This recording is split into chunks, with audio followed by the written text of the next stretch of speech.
Okay, still got it down a bit too fast, I'd say. Come on, Michael, hurry up. Come on. No. Don't do it.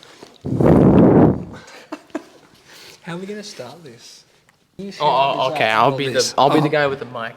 Yeah. And you be the guy with the mouse. Mike's with the mic. Hello, my name is James Flores, and I'm here today with... Hi, my name is Michael Kramer, with a C. I'm Zachariah Mahoney with an I. So tell us a bit about the difference... Tell us the difference between being a server and being a musician and serving at two different ministries. Yeah. Tell us I'll what it's answer like. that. Give us the experience from someone who's been in both shoes. That's a Michael question. It's more nerve-wracking serving. Really? Yeah, I think so. Because when you're serving, if you make a mistake, especially if it's We'll have to bleep that name. Yeah, I was about to say, you're probably going to... yeah, sorry, especially okay. Well, We'll bleep it out. when you're serving, if you make a mistake, it's embarrassing.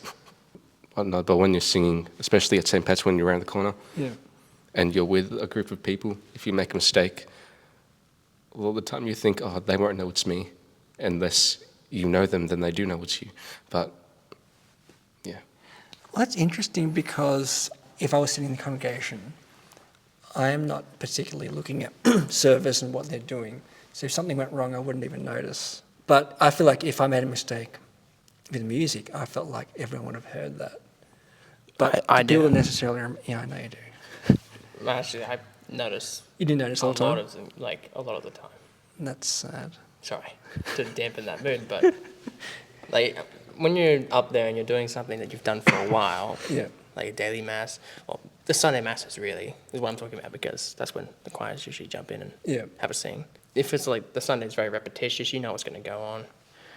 Oftentimes you can just listen to everything else because like this is muscle memory for us, and so eventually we get to listen to the choir, even just look around, which is what we're not supposed to do.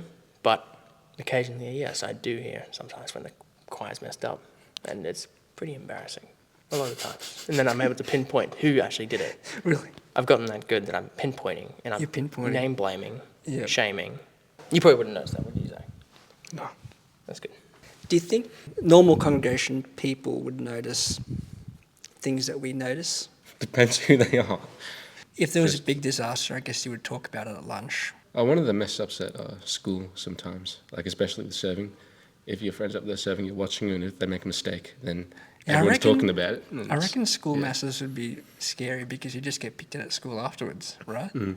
Did that happen? No. Yeah, I remember I made a mistake. It happened to me. I made a mistake when he was serving. Yeah, well, that's because you know how to serve. No, it's 'cause I made a mistake at serving once, and then everyone came up to me and they were like, "Oh, you made a big mistake, Zach." And they were going, "Did you see Zach a big mistake?" And I'm like, "Shut up." How long have you been in the music industry? I wasn't involved in any like church music until after school, like way after school. So what were you doing, like in a band or something?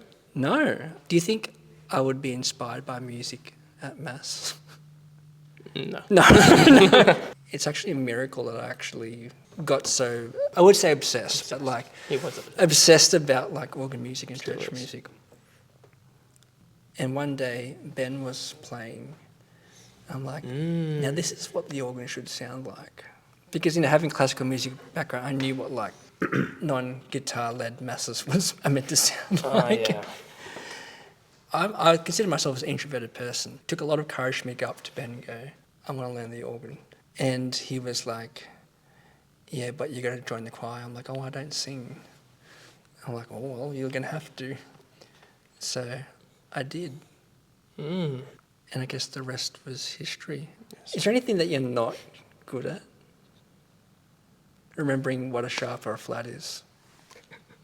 Because he got it right, you didn't. Okay, you've upped me there, Zach. What is your worst experience of church music? Share it. I will not name shame. Don't name shame. I remember it was my first time to a late afternoon mass And I sat at the back because I don't know the church really well. This was about 4 years ago. When you or first 5. came, yeah. Not really when I first came, but it was like You just went a there. couple of years afterwards. You had to go to mass, so you picked the last one of the day. Correct. Yep. And I sat down, and I remember during the communion when I was kneeling down and trying to pray, I remember I could hear the person sing. I will not name or say if it was a male or female, but it was very awful. I heard the elderly people sing better, to be honest. They're very better, far more better. So that was my worst. Do you know them personally? No. So that should make me a better person, right? So it's not any people that we know. Might be. Okay, Zach, what's your worst experience? I was sitting in church, and then I hear screeching. That's basically it. That's all it was. It was horrible. Slideshows. Huh? Do you like slideshows? No, horrible. No. Final words, Michael. As my father always told me, don't marry. Is that it? You heard it here first.